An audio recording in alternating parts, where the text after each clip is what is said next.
हाल ही में कोरोना पर स्वास्थ्य मंत्रालय ने कहा कि अगर सोशल डिस्टेंसिंग का पालन नहीं किया जाता है तो एक कोरोना मरीज 30 दिन में 406 लोगों को संक्रमित कर सकता है और अगर कोरोना मरीज लोगों से 50% मिलना जुलना कम कर दे तो 30 दिन में 15 लोगों को वो संक्रमित कर सकता है। तो क्या लॉकडाउन लगाना एक बेहतर तरीका है ताकि लोग घरों से बाहर कम निकले और कोरोना महामारी का खतरा कम हो जाए?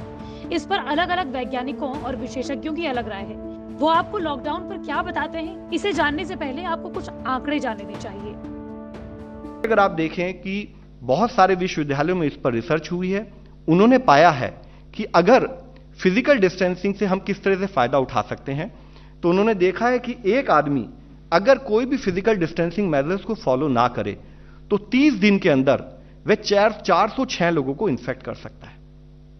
यानी कि अगर हम अपने बिहेवियर पैटर्न में कोविड को समझते हुए उससे संबंधित चर्या नहीं करते हैं, कार्य नहीं करते हैं, तो टू दैट एक्सटेंट हम अपनी फैमिली और अपने समाज को उस एक्सटेंट तक रिस्क में ले जाते हैं। अगर हम 50% फिजिकल एक्सपोजर अपना कम कर दें तो यह पाया गया है कि 406 लोगों के मुकाबले 15 के करीब लोग इन्फेक्ट होते हैं। कोरोना को लेकर महाराष्ट्र से कुछ राहत भरी खबर आई है। महाराष्ट्र में पिछले 24 घंटे में पिछले दिनों से कम कोरोना केस दर्ज किए गए हैं। महाराष्ट्र में 24 घंटों में कोरोना के 48,700 नए केस सामने आए हैं, जो दिखाता है कि लॉकडाउन का कुछ असर मुंबई में खास तौर पर हुआ है। मुंबई में रिकवरी रेट बढ़कर 85% से 87% पहुंच गया है। लेकिन इसके बाद भी ये आंकड़े डराने वाले ही हैं। राज्य में एक दिन में 534 मौतें हुई हैं। कोरोना की बढ़ती रफ्तार को देखते हुए देश के कई राज्यों ने कहीं संपूर्ण या फिर मिनी लॉकडाउन लगा दिया है। देश की राजधानी दिल्ली में भी लॉकडाउन को एक हफ्ता और बढ़ा दिया गया है। लेकिन कोरोना के केसेस हैं जो कम होने का नाम नहीं ले रहे, बल्कि हालात और विकराल होते जा रहे हैं। क्या ऐसे में संपूर्ण लॉकडाउन ही एकमात्र उपाय है?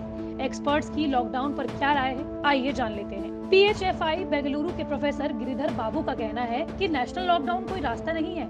इसका सबसे बड़ा कारण है कि हम कोरोना के फैलने के तरीके को ही नहीं समझ पाए हैं। हमें कोरोना के एपिसेंटर को समझना होगा। उदाहरण के तौर पर कर्नाटक के बेंगलुरु को ले लीजिए, जहां सबसे ज्यादा केसेस हैं। ऐसे में पूरे राज्य में लॉकडाउन लगाना सही नहीं है। हम कोरोना को काबू कर पाने में असमर्थ हो रहे हैं। लॉकडाउन शहरों में जरूरी है। हमें अस्पतालों के बोझ को कम करने पर ज्यादा ध्यान देना चाहिए। कंटेनमेंट जोन बनाना एक बेहतर ऑप्शन होगा। इसी पर कर्नाटक सरकार के कोविड टास्क फोर्स के सदस्य डॉक्टर विशाल राव ने भी अपनी राय दी है। डॉक्टर विशाल का कहना है कि कोरोना से लड़ने के लिए लॉकडाउन आपको तैयारी करने का वक्त देता है। लॉकडाउन लगाने के लिए खुद तैयारी और एक्शन प्लान की जरूरत होती है। अभी ऑक्सीजन की डिमांड डबल हो चुकी है। कर्नाटक में लॉकडाउन लग चुका है और ये बड़ा संकेत देती है। लॉकडाउन से वैक्सीनेशन की रफ्तार धीमी पड़ेगी।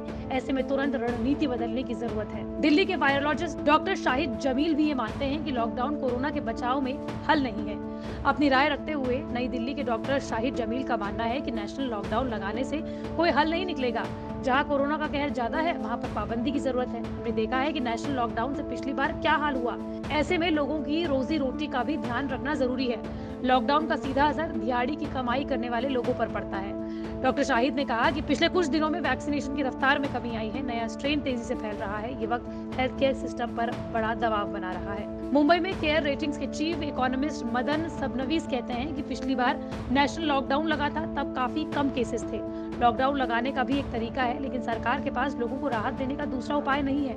हमें उम्मीद करनी चाहिए कि लोकल लॉकडाउन कोरोना की चेन को तोड़ेंगे। बता दें कि कोरोना की भयावह होती रफ्तार को काबू करने के लिए कई राज्यों ने पहले ही अपने स्तर पर पाबंदियां लगाना शुरू कर दिया है।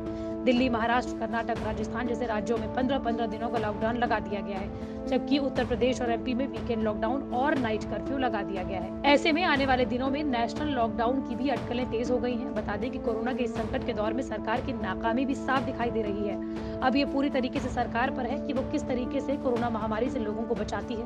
बताते चले कि पिछले 24 घंटों में 3,19,315 केसेस सामने आए हैं, जिसकी वजह से कोरोना के एक्टिव मरीजों की संख्या पूरे देश भर में 28,75,000 के पार पहुंच चुकी है। जबकि इस महामारी से 2,764 लोगों ने पिछले 24 घंटों में दम तोड़ दिया है।